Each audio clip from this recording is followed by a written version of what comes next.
सोचिए एक जवान लड़का जिसे अपनी शादी के लिए एक एक रुपया जोड़ना पड़ रहा था।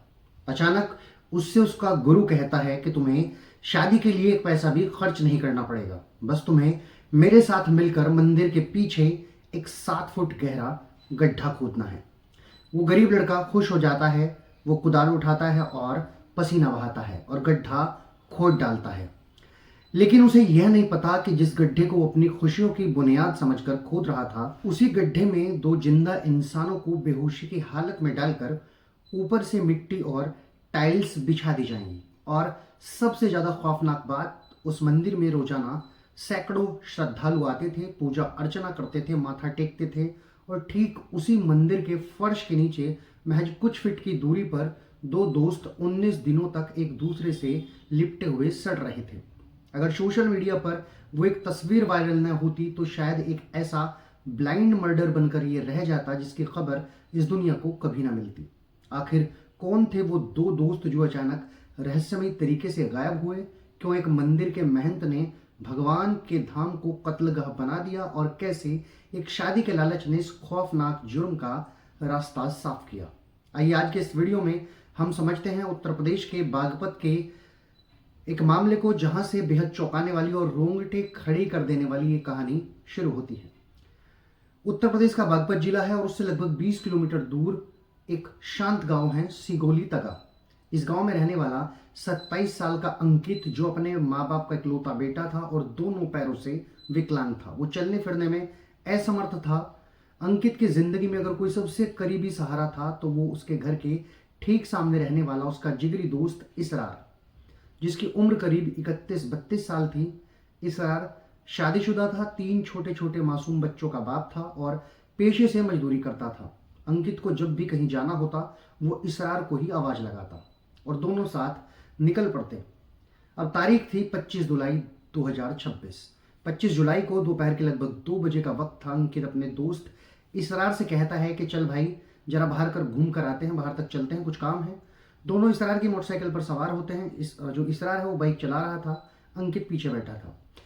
घर वालों से कहकर निकलते हैं कि बस एक आध घंटे में लौट आएंगे, थोड़ा सा काम है। दोपहर से शाम ढली, शाम से गहरी रात हो गई। दोनों में से कोई वापस नहीं लौटा। अगली सुबह यानी 26 जुलाई को फिर 27 जुलाई हुई, फिर 28 जुलाई बीत गई, लेकिन दोनों दोस्तों का कोई अता पता नहीं था। दोनों के मोबाइल जो थे वो लगातार स्विच ऑफ आ रहे थे। परिवार वालों की धड़कनें तेज हो चुकी थी और आखिरकार 29 जुलाई को परेशान होकर दोनों परिवार नजदीकी जो पुलिस स्टेशन है वहां पर पहुंचते हैं और गुमशुदगी की रिपोर्ट एक दर्ज करवा देते हैं। पुलिस मामला तो दर्ज कर लेती है, लेकिन उस वक्त इलाके में कावड़ यात्रा शुरू हो चुकी थी और पुलिस की व्यस्तता काफी ज्यादा थी। पुलिस परिवार को भरोसा देती है कि वे जल्द ही दोनों को ढूंढ निकालेंगे। उधर घर वाले अपने स्तर पर सोशल मीडिया, अखबार और पर्चे बांटकर दोनों की तलाश में दिन रात एक कर रहे थे, ढूंढ रहे थे। जब पुलिस ने दोनों के मोबाइल नंबरों की सीडीआर यानी कॉल डिटेल रिकॉर्ड को और लोकेशन को खंगालना शुरू किया तो तफ्तीश में पहला मोड़ आया। लोकेशन बता रही थी 25 जुलाई की दोपहर। दोनों दोस्त अपने गांव से लगभग 8 किलोमीटर दूर लहचोड़ा नाम की जगह पर थे, जहां एक बड़ा गणेश मंदिर था। और उसके बाद उनकी अंतिम लोकेशन वहां से 20 किलोमीटर दूर एक बड़ा गांव के पास बहने वाली एक नहर के पास थी और वही लोकेशन खत्म हो जाती है। पुलिस की टीमें तुरंत नहर में की तरफ दौड़ती हैं, गोताखोरों की मदद ली जाती है, सैकड़ों लोगों से पूछताछ होती है। रास्ते के तमाम सीसीटीवी फुटेज जो हैं वो खंगाले जाते हैं, लेकिन न तो इसरार और न अंकित, दोनों को किसी भी तरह का कोई सुराग नहीं मिलता है। और न ही उनकी मोटरसाइकिल का मामला पूरी तरह से उलझ चुका था। मोटरसाइकिल भी नहीं मिल रही थी। पुलिस के लिए एक ऐसा ब्लाइंड केस बना जिसमें कोई सिरा किसी तरह से भी हाथ नहीं आ रहा था। ना मोटरसाइकिल मिल रही थी, ना अंकित और ना इसरार। फिर तारीख आती है 12 अगस्त 2026। घटना को 2 हफ्ते से ज्यादा हो गया था। तभी पुलिस का मुखबिर सक्रिय होता है और एक गुप्त सूचना मिलती है कि उस सूचना के आधार पर पुलिस की एक टीम जांच के सिलसिले में लहचोड़ा गांव के उसी गणेश मंदिर में जाती है जहां दोनों दोस्तों की शुरुआती लोकेशन मिली थी। वहां मंदिर का एक महंत था, उसका नाम था नरेश नाथ, जो मूल रूप से उत्तराखंड के काशीपुर का रहने वाला था। जैसे ही पुलिस की गाड़ी मंदिर के आंगन में जाकर प्रांगण में जाकर रुकती है और पुलिसकर्मी पूछताछ शुरू करते हैं, जो महंत था नरेश नाथ वो मौका ताड़कर चुपके से मंदिर के पिछले दरवाजे से फरार हो जाता है। महंत का इस तरह से अचानक भागना पुलिस के शक को यकीन में बदल देता है। अब मंदिर में बचते हैं उसके दो युवा शिष्य, एक उज्जवल और दूसरा कृष्णा यादव। पुलिस बिना देरी किए दोनों को हिरासत में लेती है और थाने ले आती है। शुरुआत में दोनों पुलिस को गुमराह करने की खूब कोशिश करते हैं, मनगढ़ंत कहानियां गढ़ते हैं, लेकिन जब पुलिस अपने सख्त लहजे में पूछताछ शुरू करती है तो उज्जवल टूट जाता है और जो सच वो बोलता है उसे सुनकर उस कमरे में बैठे पुलिस अफसरों के पांव तले से जमीन खिसक जाती है।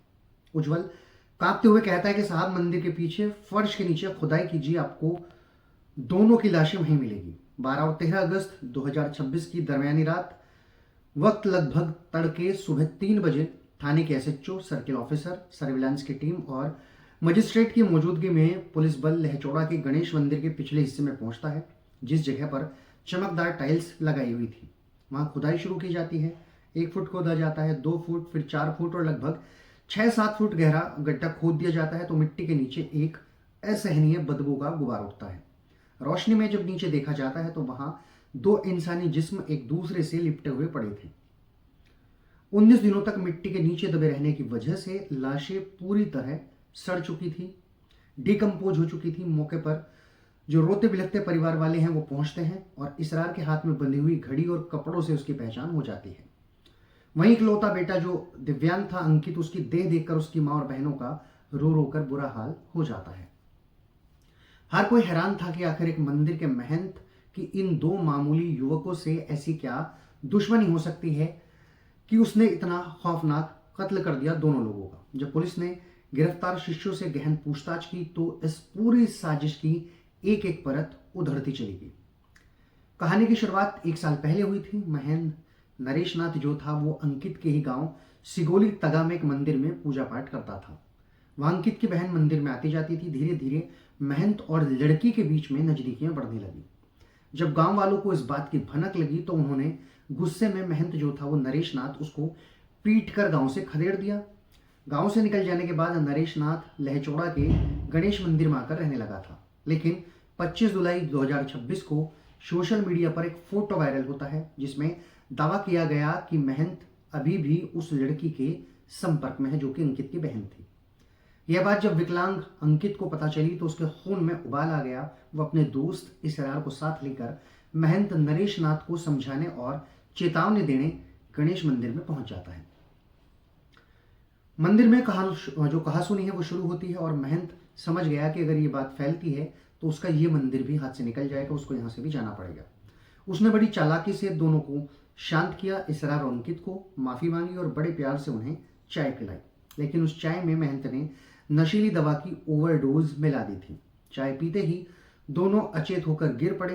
कत्ल को पूरी तरह से यकीनी बनाने के लिए उन्हें जहरीले इंजेक्शन भी लगा दिए गए। बेहोशी के बाद अब बारी थी लाशों को ठिकाने लगाने की। महंत ने अपने गरीब शिष्य उज्जवल को बुलाया जो शादी के लिए पैसे जोड़ रहा था। महंत ने उसको बुलाकर उस शिष्य से कहा कि तुम्हें शादी के लिए 1 रुपया भी खर्च करने की जरूरत नहीं है, मैं सब इंतजाम कर दूंगा, बस मंदिर के पीछे गड्ढा खोदने में मेरी मदद करो। उज्जवल शादी के लालच में अंधा हो गया और महंत, उज्जवल और कृष्णा ने मिलकर, तीनों लोगों ने यानी 2 शिष्यों ने और उस महंत ने मिलकर 7 फुट गहरा गड्ढा खोद डाला।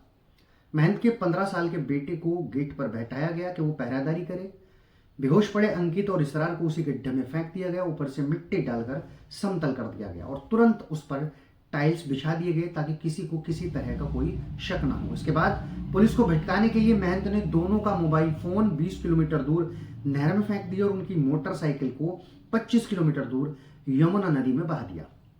पुलिस की तत्परता और साइंटिफिक जांच की वजह से भले ही 19 दिन लगे, लेकिन इस खौफनाक मर्डर मिस्ट्री का पर्दाफाश हो गया। पुलिस ने दोनों शिष्यों को जेल भेज दिया है और फरार चल रहे महंत नरेश नाथ व उसके बेटे की तलाश में लगातार दबिश दी जा रही है। इस घटना ने पूरे इलाके को सोचने पर मजबूर कर दिया कि धर्म और आस्था के नाम पर बने आवरण के पीछे कभी कभी कितना घिनौना चेहरा छुपा हो सकता है।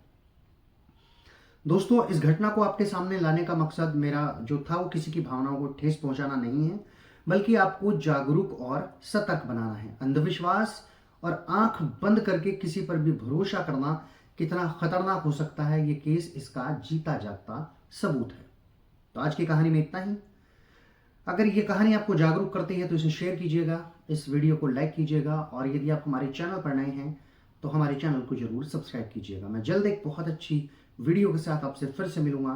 तब तक मैं आपसे विदा लेता हूं। नमस्कार, जय हिंद।